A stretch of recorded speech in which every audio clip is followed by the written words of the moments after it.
বাংলাদেশের সবচেয়ে জনপ্রিয় পর্যটন কেন্দ্র কক্সবাজার, যেখানে প্রতিদিন লাখো পর্যটক ভিড় করেন প্রাকৃতিক সৌন্দর্য উপভোগ করতে।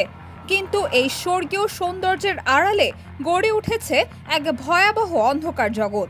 কলাতলী এলাকার হোটেল আলফা ওয়েব এই ভবনের দ্বিতীয় তলায় অবস্থিত থাই মেলোডি স্পা এবং পঞ্চম তলায় চায়না রোজ স্পা নামে থাই স্পা, কিন্তু কাজ চলে অন্যরকম।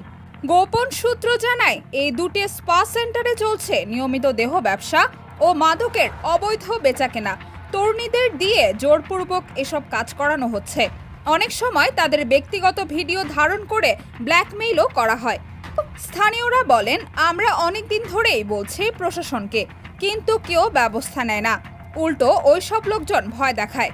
যদিও মাঝে মাঝে অভিযান চালানো হয়, কিন্তু প্রভাবশালীদের আশীর্বাদে দ্রুতই আবার চালু হয়ে যায় এসব স্পা সেন্টার।